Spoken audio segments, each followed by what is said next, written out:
మనం ఈరోజు 3 టాపిక్స్ గురించి మాట్లాడుకుందాం. ఒకటి ఎమర్జెన్సీ ల్యాండింగ్, ఏదైతే మనం ఫెసిలిటీ స్టార్ట్ చేసామో అస్సాంలో దాని గురించి. And at the same time Asim Munir Pakistan fair marshal కి జరిగిన అవమానం ఏంటి, అది కాకుండా ఇండియా పాకిస్తాన్ మ్యాచ్ మధ్య జరిగిన సంఘటనలు ఏంటి, వీటి గురించి క్లియర్ గా మాట్లాడుకుందాం. సో ముందుగా స్టార్ట్ చేసుకుందాం ఎమర్జెన్సీ ల్యాండింగ్ ఫెసిలిటీ గురించి. ఈ టాపిక్ పై చాలా ఆర్టికల్స్ పబ్లిష్ అయ్యాయి. ఇది India's first emergency landing facility అస్సాంలో కట్టారు. ఇది ఇండియన్ డిఫెన్స్ కి చాలా పెద్ద బూస్ట్. ఈ హైవే న్యాచురల్ డిజాస్టర్స్ అప్పుడు కావచ్చు, ఎమర్జెన్సీ సిచ్యువేషన్స్ లో మన డిఫెన్స్ ఫోర్సెస్ కావచ్చు, అలాగే మన లైక్ ఫైర్ డిపార్ట్మెంట్ వాళ్ళు కావచ్చు, ఎవరికైనా సరే ఈ హైవే అనేది చాలా ఇంపార్టెంట్.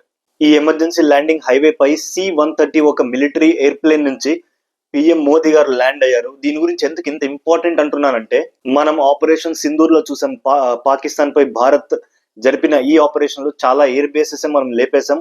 వాటికి సంబంధించిన అఫీషియల్ గా మన ఆర్మ్డ్ ఫోర్సెస్ ఒక ప్రెస్ మీట్ పెట్టి శాటిలైట్ ఇమేజెస్ కూడా రిలీజ్ చేశారు. ఆ ఎయిర్ బేసెస్ ఎలా మనం ధ్వంసం చేశామని.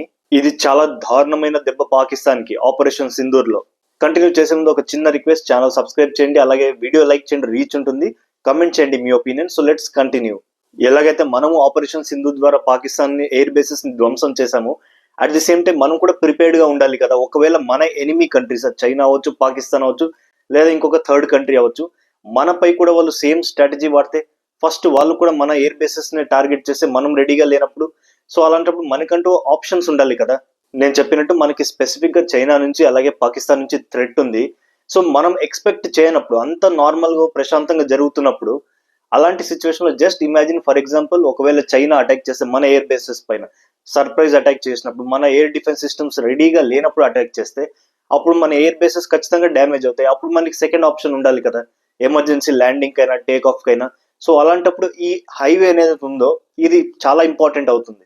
అస్సాంలో కట్టిన ఈ హైవే ఆల్మోస్ట్ మనకు తెలిసి హైవేని కొంచెం మోడిఫై చేసి ఒక 4.2 కిలోమీటర్ రేంజ్ లో ఈ ఎమర్జెన్సీ ల్యాండింగ్ ఫెసిలిటీ అనేది కట్టారు. దీనికి దాదాపు 100 crores పట్టింది. మన ఇండియన్ ఎయిర్ ఫోర్స్ కావచ్చు, మన ఇండియన్ ఆర్మీకి కావచ్చు, సోల్జర్స్ ని డిప్లాయ్ చేయాలంటే ఈ హైవే పైన టేక్ ఆఫ్ చేయొచ్చు, ల్యాండ్ చేయొచ్చు. సో ఇది ఒక వండర్ఫుల్ ఆప్షన్ గా ఉంటుంది మనకి. ఈ ఎమర్జెన్సీ ల్యాండింగ్ ఫెసిలిటీ అనేది అస్సాంలో మాత్రమే కాదు, ఈవెన్ వెస్ట్ బెంగాల్ లో కూడా కన్స్ట్రక్ట్ చేస్తున్నారు, ఉత్తరప్రదేశ్ లో, బీహార్ లో, పంజాబ్ లో, రాజస్థాన్ లో, గుజరాత్ లో, ఈవెన్ జమ్మూ అండ్ కాశ్మీర్ లో కూడా కడుతున్నారు. సో ఇది గమనించుకుంటే మనం మన పాకిస్తాన్ బార్డర్ దగ్గర, చైనా బార్డర్ దగ్గర కాన్సన్ట్రేట్ చేస్తున్నాం. దాదాపు ఒక 20 ఎమర్జెన్సీ ల్యాండింగ్ ఫెసిలిటీస్ మనం కడుతూ ఉన్నాం, 22.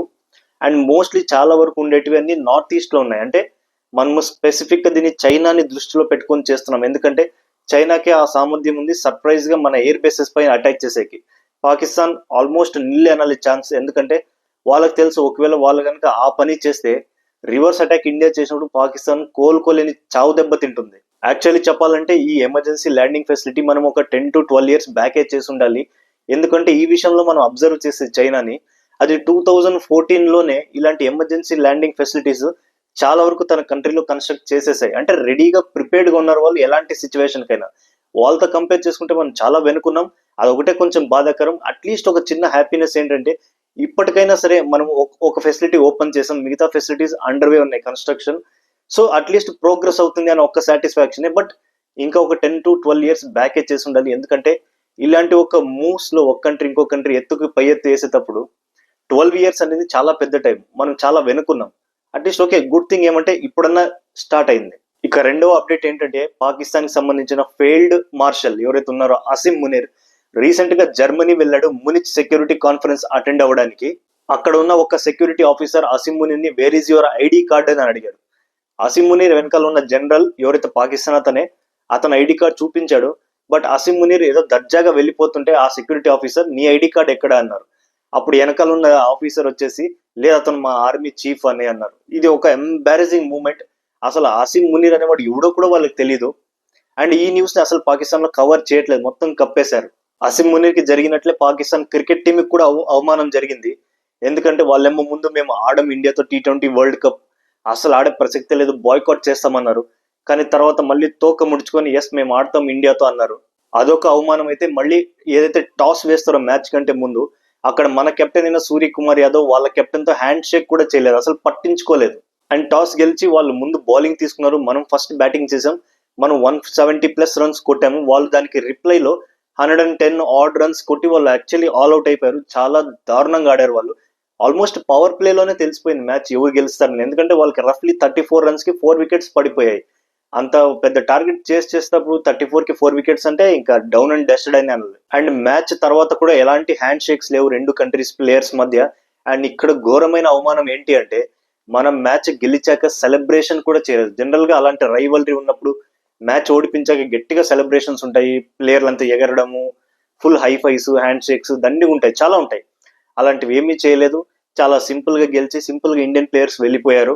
ఇది ఒక అవమానం. వాళ్ళని ఒక చిన్న అసోసియేట్ టీమ్ ని ఎలాగైతే ట్రీట్ చేస్తామో అలా ట్రీట్ చేశారు మన ప్లేయర్స్. పాకిస్తాన్ లోని ఎక్స్ క్రికెటర్స్ అయితే పాకిస్తాన్ ప్లేయర్స్ ని చాలా గట్టిగానే క్రిటిసైజ్ చేస్తున్నారు. అండ్ పబ్లిక్ విషయం అయితే ఇంకా దారుణం. పబ్లిక్ అయితే పచ్చి పచ్చి బూతులతో తిడుతున్నారు పాకిస్తాన్ ప్లేయర్స్ ని.